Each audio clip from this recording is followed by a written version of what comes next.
안녕하세요. 보타임의 미국 소식입니다. 7월 29일 헤드라인 뉴스를 전해드리겠습니다. 보타임에 제롬 파월 연준 의장이 연중 코로나 유행에 대하여 별로 염려하지 않는 듯이 보입니다. 도널드 트럼프 대통령이 작년에는 독감 시즌이 다가옵니다. 매년 많은 사람들이 때로는 10만 명이 넘는 사람들이 백신에도 불구하고 독감으로 사망합니다. 그렇다고 나라를 폐쇄할 수는 없죠. 우리는 코로나 바이러스와 함께 사는 법을 배워야 합니다 하고 트윗을 하였던 것을 여러분들도 기억을 하실 겁니다. 그런데 오늘 우연찮게도 연준 의장 제롬 파월이 FOMC 회담 후 기자간담회에서 신종 코로나 확산에 대하여 별로 경제적 침체를 염려하지 않는다고 하면서 우리는 지난해 여름 2차 팬데믹이 경제에 끼친 영향이 별로 없었다는 것을 경험을 하였습니다. 사람들은 백신 예방을 받고 삶을 영위하고 있으며 우리는 그것과 함께 살아가는 법을 배웠습니다. 하고 도널드 트럼프 대통령과 같은 맥락의 연설을 하였습니다. 도널드 트럼프 대통령이 연설을 하였을 때는 메인스트림 미디어, 빅텍이 비난과 검열을 하면서 난리를 쳤습니다. 그런데 오늘 같은 내용의 사람만 다른데 아무도 그 발표에 대하여 이의를 제기하고 있지 않고 있습니다. FOMC는 Federal Open Market Committee로 연방공개시장위원회라고 하며 통화정책 결정을 하는 기구입니다. 다음 소식입니다. 하원 청문회에서 증인으로 나와서 진술을 하고 있었던 해리 듄이라는 DC경찰이 청문회에서 자기를 보고 20명의 시위자들이 둘러싸고 니그로라고 놀리면서 이야기를 하였다고 합니다. 그러면서 눈물을 글썽글썽 하였는데 여기에 대해 오늘 많은 사람들이 그러면 당신들이 바디캠이 있으니까 그것을 공개하라고 요구를 하였으나 아직까지 공개를 하고 있지 않고 있습니다. 오늘 네티즌 수사대에 의하여 그의 행적이 발각이 되었습니다. 그는 실제적으로 BLM 추종자이며 그에 따른 BLM 멤버이기도 합니다. 폭동에 같이 참가하여 사진까지 찍은 트윗이 올라오고 있습니다. 이 모든 정황을 볼 때 그는 실제적으로 각 본에 의해 움직이는 배우에 불과한 것입니다. 펠로시도 연출을 하려고 하면 제대로 좀 하지 이렇게 엉성하게 해가지고 하루 만에 다 들통이 나고 있습니다. 대체 이들은 왜 이러는 걸까요? 다음 소식입니다. IT 대통령 조 베넬 모이즈 암살에 관련하여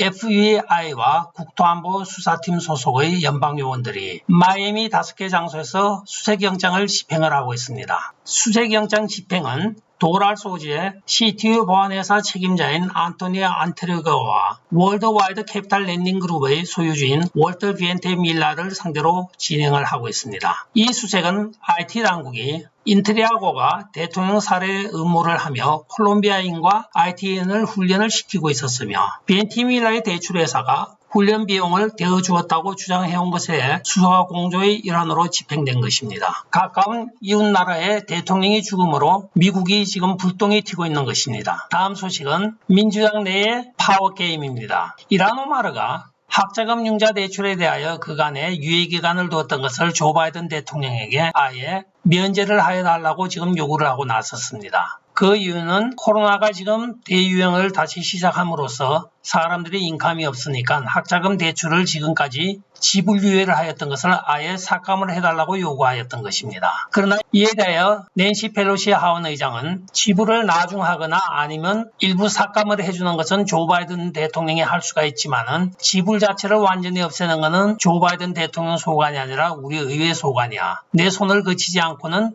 융자금이 없었던 거로 할 수 없어 하고 이야기를 하고 있습니다. 즉 파워는 나한테 있다는 것을 분명히 이란 오말에게 보여주고 있기도 하지만 이란 오말의 지지도가 올라가는 것을 원치 않는 것 같습니다. 결국은 권력게임의 시작인 것 같습니다. 다음 소식은 경찰 공권력이 없는 자유시를 만드는 꿈을 가졌던 한 시장의 이야기입니다. 제니 덜컬 시애틀 시장이 도심의 일부를 완전히 공권력이 없는 상태로 만들어 사랑의 여름이라는 거리를 만들었습니다. 그리고 경찰 예산을 20% 삭감하여 경찰 수를 줄이기도 하였습니다. 그런데 불과 8개월이 지난 오늘 이 에메랄드 시티, 시애틀의 별명입니다. 에메랄드 시티가 경찰 공권력을 재건해야 한다고 아우성을 치고 있습니다. 지난 8개월 동안에 경찰 250명이 사임을 하였으며 앞으로 연말까지 300명이 추가로 사임할 것으로 예상되어지는 가운데 이제는 도저히 안 되겠다고 여겼던지 경찰 공권력을 회복해야 한다고 오늘 발표를 하고 있습니다. 불과 8개월 앞도 내다보지 못하는 사람이 시행정을 맡아서 이렇게 엉터리로 난리를 쳤던 것입니다. 결과적으로는 지난 주말에만 시애틀에서 총격 사건이 5건이나 발생을 하였고 공권력 제로지대라는 것이 결과적으로는 무정부 상태임을 다시 한번 확인해준 사건이기도 합니다. 다음 소식은 중국 관련 소식입니다. 중국 화웨이가 중국 디지털 화폐를 사용하여 동경올림픽에서 관련 상품을 판매하고 또한 서비스를 제공하고 있습니다. 이에 대하여 마셜 렉번 테네시주 상원의원은 미국 선수들에게 중국 위안화 디지털 지갑 사용을 금지하라고 즉시 요구를 하고 나섰습니다. 의원의 말에 의하면 중국 화웨이는 중국 공산당 소속의 거대 기업으로 이들이 디지털 화폐를 사용하여 미국인들의 정보를 훔치고 있다고 이야기를 하였습니다. 그들은 하드웨어뿐만이 아니라 소프트웨어까지 스파이 칩을 심어서 도널드 트럼프 대통령 시절에는 미국에서 축출을 당했으나 이번에 다시 슬금슬금 나오고 있다고 하면서 미국 선수들은 즉시 중국 화웨이 제품과 또한 화웨이 디지털 화폐를 사용하지 말라고 경고해야 한다고 미국 올림픽위원회에다가 급히 서한을 보냈다고 합니다. 다음은 의회 소식입니다. 2명의 라이노 연방상원인 수잔 콜린스와 라 포트맨이 양당이 1조 2천억 불 규모의 인프라 구축 예산안에 기본 합의를 보았다고 보도를 하였습니다.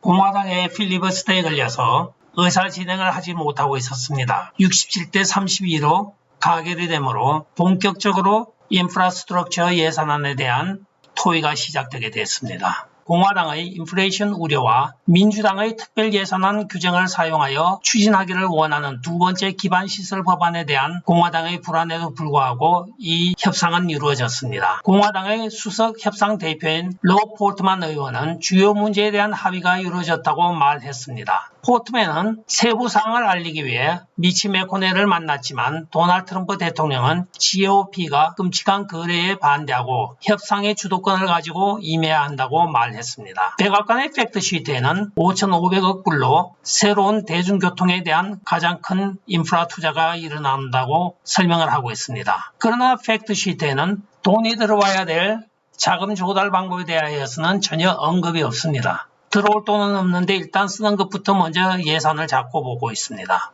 팩트시트라고 하는 어떤 개인이나 어떤 단체가 개별적으로 대중에게 앞으로 할 계획에 대하여 세부 사항을 명기한 것을 팩트시트라고 합니다. 다음 소식입니다. 지지탑스의 더스티 힐스가 72세를 일기로 오늘 사망하였습니다. 일주일 전인 7월 21일 날 텍사스 휴스턴으로 급히 돌아갑니다. 그 이유는 더스티 힐스의 힙에 문제가 생겼습니다 하고 자기들 사이트에 올린 게 마지막의 내용이었습니다. 그런데 오늘 그의 비보를 듣고 많은 팬들이 슬픔에 잠겨 있습니다. 그들은 1969년도에 데뷔하였으며 많은 히트곡을 내었으나 가장 대표곡으로 꼽히는 것이 부르짐 블루스입니다. 고인의 명복을 빌겠습니다. 끝까지 시청해 주셔서 감사합니다. 좋아요, 구독, 알림 그리고 공유 부탁드리고 댓글 많이 부탁드리겠습니다. 안녕히 계십시오. 바이.